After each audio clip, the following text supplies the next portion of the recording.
Hello, എന്തൊക്കെയുണ്ട് വിശേഷം?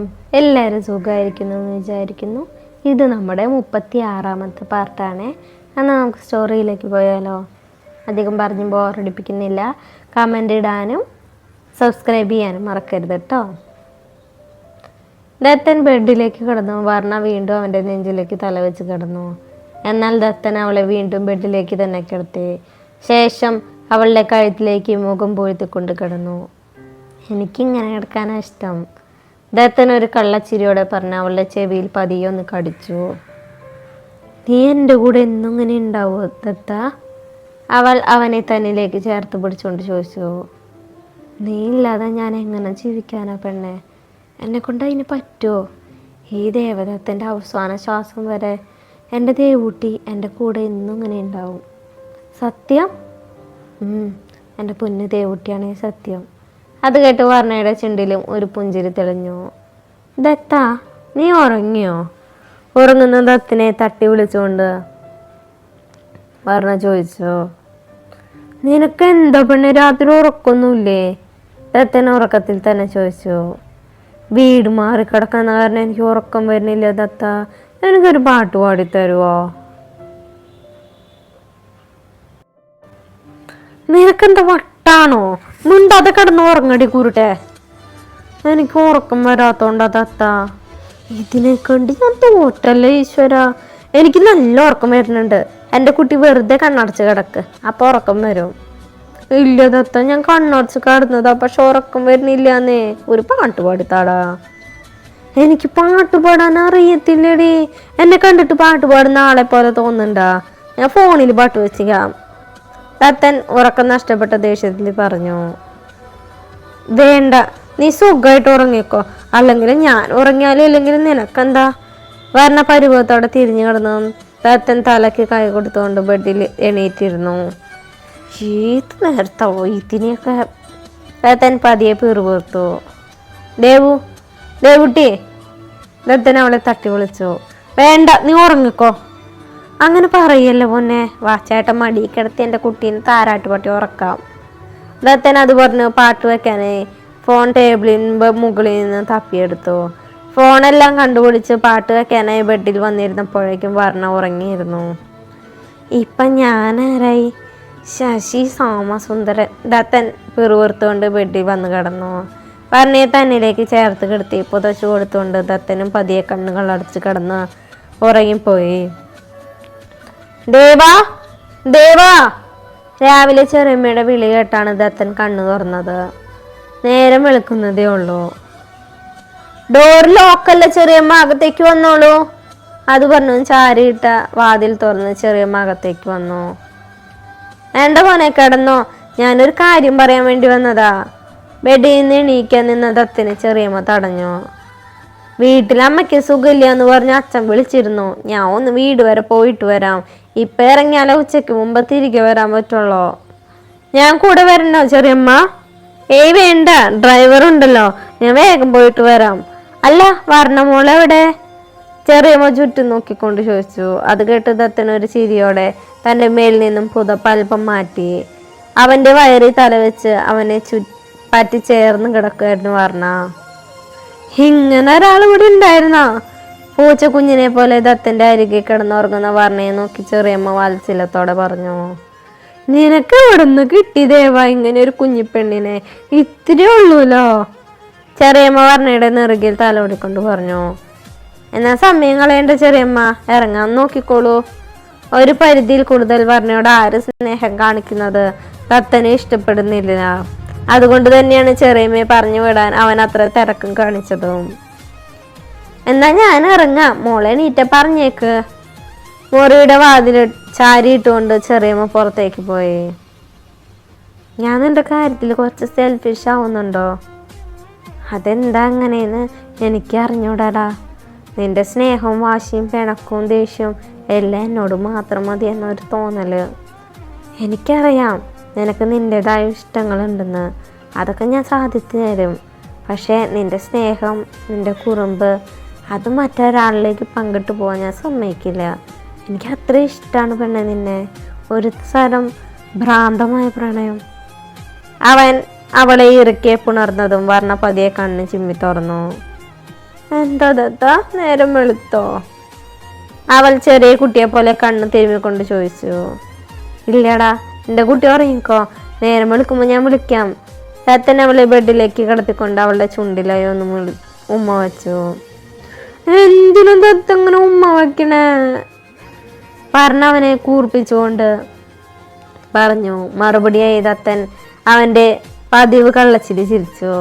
അവൻ്റെ ആ പുഞ്ചിരി പതിയെ വർണ്ണയുടെ ചുണ്ടിൽ തെളിഞ്ഞു. അവൾ വീണ്ടും ദത്തനെ കെട്ടിപ്പിടിച്ചുകൊണ്ട് കിടന്നു. ദത്തന് പിന്നീട് ഉറങ്ങാൻ കഴിഞ്ഞില്ല. അവൻ ഓരോന്ന് ആലോചിച്ചുകൊണ്ട് കിടന്നു. അടുത്ത മാസം ഇവൾക്ക് ക്ലാസ്സിൽ പോവാൻ തുടങ്ങിക്കഴിഞ്ഞാൽ തിരിച്ചു പോകണം. പാർവതി അവളെ ഭയക്കണം. അവൾ പറഞ്ഞ് ഉപദ്രവിക്കാവുന്ന പേടി ദത്തൻ്റെ മനസ്സിലുണ്ട്.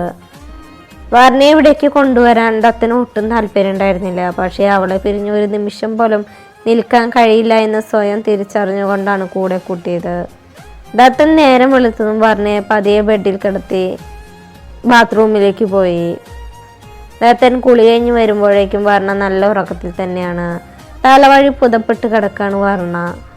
ദത്തൻ അവളെ അരികിൽ വന്നിരുത്തി പുതപ്പക്കം പതിയെ മാറ്റി ശേഷം അവളുടെ കവിളിലൊന്ന് ഉമ്മ വെച്ചു. വർണ്ണ മുഖത്ത് തണുപ്പ് തട്ടിയതും കണ്ണ് ചിമ്മി തുറന്നു. ദത്തൻ്റെ മുറിയിൽ നിന്നും വെള്ളം അവളുടെ മുഖത്തേക്ക് ഒറ്റ വീണു. ദത്തനൊന്ന് കുനിഞ്ഞ് അവളുടെ മറ്റേ കവിളിൽ കൂടെ ഉമ്മ വെച്ചു. വർണ്ണ ഒന്ന് ചിണിങ്ങിക്കൊണ്ട് അവൻ്റെ മടിയിലേക്ക് തല വെച്ച് കിടന്നു. എണീക്ക് കുഞ്ഞേ, സമയം 8 മണി കഴിഞ്ഞു. കുറച്ച് നേരം കൂടെ ദത്ത, മതി ഉറങ്ങിയത്, ഞാൻ പുറത്തു പോവാ.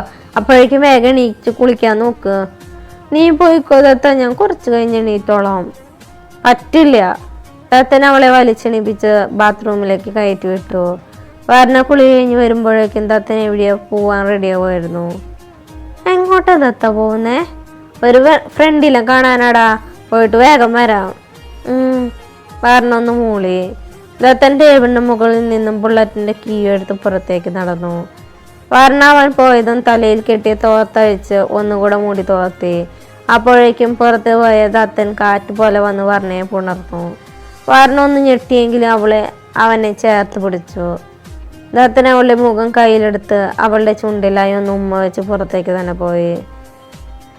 വർണ്ണ താഴേക്ക് വരുമ്പോൾ പാർവതി എങ്ങോട്ട് പോവാൻ നിൽക്കുമായിരുന്നു. അവളുടെ മട്ടും ഭാവവും ഒക്കെ കണ്ട് ഓഫീസിലേക്കാണ് പോകുന്നതെന്ന് വർണ്ണയ്ക്ക് മനസ്സിലായി. മുത്തശ്ശിയാണെങ്കിൽ ഹാളിലെ സെറ്റിയിലിരുന്ന് പേപ്പർ വായിക്കുന്നുണ്ട്. പാർവതി മുത്തശ്ശിയുടെ കവളിൽ ഒന്ന് ഉമ്മ വെച്ച ശേഷം തിരക്കിട്ട് പുറത്തേക്ക് പോയി. അത് നോക്കി വർണ്ണയെ അടുക്കളയിലേക്ക് ചെന്നപ്പോൾ ദർശന എവിടെ ഉണ്ടായിരുന്നു. നീ എണീറ്റാ? ഏട്ടത്തി, എന്നാ കഴിച്ചോ, നിനക്ക് വേണ്ടി വെയിറ്റ് ചെയ്തിരിക്കുന്നു ഞാൻ. ചെറിയമ്മയോ? ചെറിയമ്മ വീട് വരെ ഒന്ന് പോയിരിക്കുക, ഉച്ചയ്ക്ക് ശേഷം വരും, വാ നമുക്ക് കഴിക്കാം. അത് പറഞ്ഞ് വർണ്ണയെ വിളിച്ച് ദർശന ഡൈനിങ് ടേബിളിലേക്ക് വന്നിരുന്നു. ഭക്ഷണം കഴിക്കുന്നതിനിടയിൽ അവർ ഓരോന്ന് പറഞ്ഞ് ചിരിക്കുന്നുണ്ട്. വർണ്ണയുടെ ഉറക്കുള്ള ചിരി കേട്ട് സെറ്റിയിലിരിക്കുന്ന മുത്തശ്ശി ഗൗരവത്തിൽ കണ്ണാടിക്കിടയിലൂടെ അവളെ ഒന്ന് നോക്കി. എന്നാൽ വർണ്ണ അതൊന്നും കാര്യമാക്കിയില്ല. ആ 2 കുട്ടികൾ എവിടെ ഏട്ടത്തി? ആര്? ഭദ്രൻ ശീലമാണോ? അവർ ക്ലാസ്സിൽ പോയി, ഇനി വൈകുന്നേരം വരൂ. എല്ലാവരും ഓരോ സ്ഥലത്തേക്ക് പോയിരിക്കുക. ഇവിടെ ഇപ്പം ഞാനും നീ മുത്തശ്ശി മാത്രമുള്ളൂ. ഓരോന്ന് പറഞ്ഞ് ചെറിയ പണികൾ ചെയ്തും ഉച്ചവരെ അവർ സമയം കളഞ്ഞു. ഉച്ചയ്ക്ക് ചെറിയമ്മ വീട്ടിൽ പോയി തിരിച്ചു വന്നു. ദത്തനും ഉച്ചയോടെ പുറത്തു പോയി വന്നിരുന്നു. അവരെല്ലാം ഒരുമിച്ചാണ് ഭക്ഷണം കഴിച്ചത്. ദർശനെ കൂട്ട് കിട്ടിയതോടുകൂടെ വർണ്ണ ഏത് സമയം അവളുടെ ഒപ്പം തന്നെയാണ്. ആ വലിയ വീട്ടിൽ ഒറ്റപ്പെട്ട് കഴിഞ്ഞിരുന്ന ദർശനയ്ക്കും വർണ്ണ ഒരു ആശ്വാസമായിരുന്നു. വൈകുന്നേരം വർണ്ണയും കുട്ടി ദർശന പാടത്തേക്ക് ഇറങ്ങി. ദേ നോക്കിയേ മീൻ കുഞ്ഞുങ്ങള്. പാടത്തിന്റെ സൈഡിലൂടെയായി ഒഴുകുന്ന തോട്ടിലേക്ക് നോക്കിക്കൊണ്ട് വർണ്ണ പറഞ്ഞു. ദർശനം ഒരുപാട് വിലക്കിയെങ്കിലും വർണ്ണ തോട്ടിലെ വെള്ളത്തിലേക്ക് ഇറങ്ങി. വെള്ളത്തിലായി കിടക്കുന്ന ഉരുളങ്കല്ലുകളും ചെറിയ കക്കത്തോടുകളും അവൾ പിറക്കി കയ്യിൽ പിടിച്ചു. ഇതൊക്കെ എന്തിനാ? വെറുതെ ഇരിക്കട്ടെ, ഇവിടെ വന്നതിന്റെ ഓർമ്മയ്ക്ക്. അവസാനം ദർശന ചീത്ത പറഞ്ഞാണ് വർണ്ണ വെള്ളത്തിൽ നിന്നും കയറിയത്. നേരം ഇരുട്ടാവാൻ തുടങ്ങിയതും അവർ തിരിഞ്ഞ് വീട്ടിലേക്ക് തന്നെ വന്നു. ഇതും കണ്ട് അകത്തേക്ക് കയറണ്ട, മുത്തശ്ശി കണ്ട ചീത്ത പറയും. ഇപ്പൊ പുറത്തെവിടെയെങ്കിലും ഒളിപ്പിച്ച് വെച്ചാൽ മതി, പിന്നെ ആരും കാണാതെ റൂമിലേക്ക് കൊണ്ടുപോയാൽ മതി. ദർശന അവളോടായി പറഞ്ഞു. വർണ്ണ സമ്മതം എന്ന പോലെ തലയാട്ടി. എന്നാ നീ ഇത് കൊണ്ടുപോയി എവിടെയെങ്കിലും വെക്കി, ഞാൻ അകത്തേക്ക് പോവാ. അത് പറഞ്ഞ് ദർശന അകത്തേക്ക് പോയി. വർണ്ണ കയ്യിലുള്ള കല്ലുകളും മറ്റും ഒളിച്ചു വെക്കാൻ ഒരു നല്ല സ്ഥലം അന്വേഷിച്ച് നടക്കുകയായിരുന്നു. അവസാനം മാവിൻ ചുവട്ടിലെ കൽബെഞ്ചിനടിയിലായി അവളത് ഒളിപ്പിച്ചു വെച്ചു. ശേഷം ഇട്ടിരിക്കുന്ന സ്കേർട്ട് അല്പം ഉയർത്തിപ്പിടിച്ച് അവൾ അകത്തേക്ക് ഓടി. സ്റ്റെയർ കയറി മുകളിലെത്തിയതും ദേഷ്യത്തിൽ മുത്തശ്ശിയുടെ വിളി പിന്നിൽ നിന്ന് എത്തിയിരുന്നു. വർണ്ണ എന്താണ് കാര്യം എന്ന് മനസ്സിലാവാതെ മുത്തശ്ശിയെ നോക്കിയിരുന്നു. മുത്തശ്ശിയുടെ അടുത്തായി തന്നെ ശീലവും ബദ്രയും പുച്ഛത്തോടെ നിൽക്കുന്നുണ്ട്. ഇതൊരു വീടാന്നുള്ളൊരു ബോധം കുട്ടിക്കില്ലേ? എന്തായി കാണിച്ചു വെച്ചിരിക്കണേ? ആദ്യം മുത്തശ്ശി എന്താണ് ഉദ്ദേശിച്ചെന്ന് വർണ്ണയ്ക്ക് മനസ്സിലായില്ല. ഇതെന്താ? മുത്തശ്ശി കൈ ചൂണ്ടിക്കൊണ്ട് പറഞ്ഞു.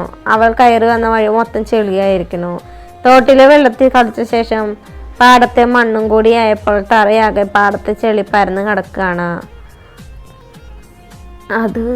അത് ഞാൻ അറിയാതെ, സോറി. അവൾ സ്റ്റെയർ ഇറങ്ങി മുത്തശ്ശിയുടെ അരികിലേക്ക് വന്നു. ഇതിങ്ങനെ വിട്ടാൽ പറ്റില്ല മുത്തശ്ശി, ഇതൊക്കെ റോഡ് തന്നെ ക്ലീൻ ചെയ്യാൻ പറയേ. ശീലു മുത്തശ്ശിയോട് പറഞ്ഞു. അതെ മുത്തശ്ശി, ഇവളല്ലേ തറയിൽ മൊത്തം ചെളിയാക്കിയത്, ഇവള് തന്നെ ക്ലീൻ ചെയ്യട്ടെ. ബദ്രി അത് ഏറ്റുപിടിച്ചു. വിളക്ക് വെക്കാൻ സമയമായി, അതിനുള്ളിൽ ഇവിടെയെല്ലാം വേഗം വൃത്തിയാക്കിക്കോ.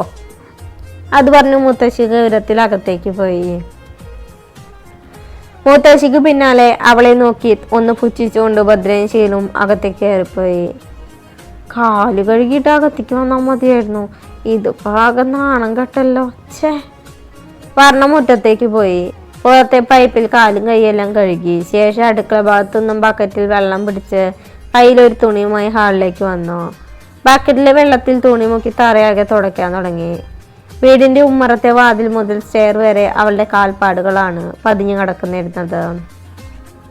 അതെല്ലാം അവൾ കഷ്ടപ്പെട്ട് തുടച്ചു. ഹാവൂ സമാധാനം, അവൾ തറയിലേക്ക് ഇരുന്നു കൊണ്ട് പറഞ്ഞതും സ്റ്റെയറിന് മുകളിലായി അവളെ തന്നെ പുച്ഛത്തോടെ നോക്കി നിൽക്കായിരുന്നു പാർവതി.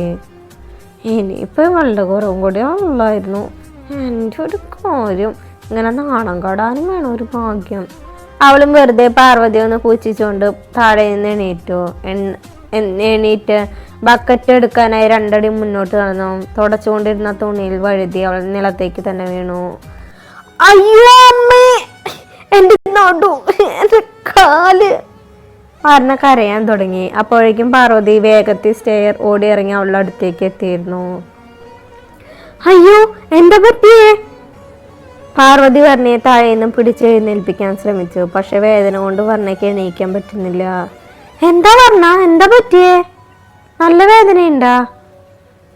പാർവതി ടെൻഷനോടെ ചോദിച്ചു. എനിക്ക് താഴെ നിന്ന് എണീക്കാൻ പറ്റണില്ല, കാല് വേദനിക്ക. അവൾ കാലി പിടിച്ചോണ്ട് കരഞ്ഞോണ്ട് പറഞ്ഞു. നീ ഇങ്ങനെ കരയാതെ, പെട്ടെന്ന് വീണതുകൊണ്ട് കാല് ഉളുക്കിയതായിരിക്കും, ആ സെറ്റിയിലേക്ക് ഇരിക്കാം. അത് പറഞ്ഞ് പാർവതി എങ്ങനെയൊക്കെയോ സോഫയിലേക്ക് അവളെ പിടിച്ചിരുത്തി. കാല് വേദനിക്കണു. വർണ്ണ കാല് പിടിച്ചോണ്ട് കരയാൻ തുടങ്ങി. കരയാതെ വർണ്ണ, ഞാൻ നോക്കട്ടെ. പാർവതി നിലത്തായിരുന്നു വർണ്ണയുടെ കാലെടുത്ത് തന്റെ മടിയിലേക്ക് എടുത്തു വെച്ചു. കാല് ഉളുക്കിയെന്ന് തോന്നുന്നു, ചെറുതായി നീര് വന്നിട്ടുണ്ട്. കാല് തടവിക്കൊണ്ട് പാർവതി പറഞ്ഞു. അയ്യോ എൻ്റെ കാല്, എൻ്റെ നടുവേ, എനിക്ക് വയ്യേ. വർണ്ണ കരയാൻ തുടങ്ങി. അത് കൂടെ കണ്ടതും പാർവതിക്ക് ആകെ ടെൻഷനാവാൻ തുടങ്ങി. അമ്മായി, അമ്മായി, ഒന്ന് വേഗമായോ? പാർവതി ഉറക്കെ വിളിച്ചു. അവളുടെ ശബ്ദം കേട്ട് എല്ലാവരും ഹാളിലേക്ക് വന്നു. ദത്തനും താഴേക്ക് വന്നപ്പോൾ കാണുന്നത് പാർവതിയുടെ അരികിലിരുന്ന് കരയെന്ന് പറഞ്ഞാണ്. അവൻ ഓടി വന്ന് അവളുടെ അടുത്തെത്തി. എന്താടാ പറ്റിയേ? ദത്തൻ അവളുടെ മുഖം കയ്യിലെടുത്തോണ്ട് ചോദിച്ചു. തെന്നി വീണതാ, കാല് ഉളിക്കെന്ന് തോന്നുന്നു. തറയിലിരുന്ന പാർവതി എണീറ്റുകൊണ്ട് പറഞ്ഞു. ഞാൻ നോക്കട്ടെ. ദത്തൻ അവളുടെ കാല് മടിയിലേക്ക് വെച്ചുകൊണ്ട് നോക്കാൻ തുടങ്ങി. നോക്കി നടക്കണ്ടേ, അതല്ല ഇങ്ങനെ വീണ്. നിന്റെ മത്തങ്ങ കണ്ണ് പിന്നെന്തിനാ, നോക്കി നടക്കാനല്ലേ? ദത്തൻ ദേഷ്യത്തിൽ അവളോട് അലറി. വർണ്ണ ഒന്നും മിണ്ടാതെ തലകുനിച്ചിരുന്നു. അതെങ്ങനെയാ, ഏത് സമയം പരിസരബോധമില്ലാതെ തുള്ളിച്ചാടിയല്ലേ നടത്താം, പിന്നെ വീണില്ലെങ്കിൽ അത്ഭുതമുള്ളോ? പാർവതിയുടെ അമ്മ വർണ്ണയെ കുറ്റപ്പെടുത്തിക്കൊണ്ട് പറഞ്ഞു. ദത്തൻ അവരെ രൂക്ഷമായി നോക്കിയേ. നിങ്ങളോട് ഞാൻ അഭിപ്രായം ചോദിച്ചാ? ഞാൻ പറഞ്ഞു എൻ്റെ അവളുടെ കാര്യത്തിൽ ആരും ഇടപെടാൻ വരരുതെന്ന്. ദത്തൻ അവരെ നോക്കി താക്കിയതോടെ പറഞ്ഞു. വർണ്ണയ്ക്ക് നേരെ തിരിഞ്ഞു. വാ. ദത്തൻ അവളുടെ കൈ പിടിച്ച് എഴുന്നേൽപ്പിച്ച് റൂമിലേക്ക് നടന്നു. വർണ്ണയ്ക്ക് നടക്കുമ്പോൾ നല്ലോണം കാല് വേദനിക്കുന്നുണ്ടായിരുന്നു. പക്ഷെ ദത്തനെ പേടിച്ച് അവൾ ഒന്നും മിണ്ടാതെ നടന്നു. ഇവനെന്നെ ഒന്ന് എടുത്തൂടെ? വർണ്ണ മനസ്സിൽ ദത്തനെ കുറ്റം പറഞ്ഞുകൊണ്ട് സ്റ്റെയർ എങ്ങനെയൊക്കെയോ കയറി.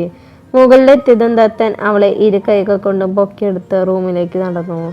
വർണ്ണ ആദ്യം ഒന്ന് ഞെട്ടിയെങ്കിലും പിന്നീട് പുഞ്ചിരിയോടെ അവൻ്റെ തോളിലൂടെ കൈയിട്ട് വട്ടം പിടിച്ചു. അപ്പോൾ നല്ലൊരു പാർട്ടായിട്ട് അടുത്ത പാർട്ടിൽ കാണാം കേട്ടോ. ബൈ. Thank you.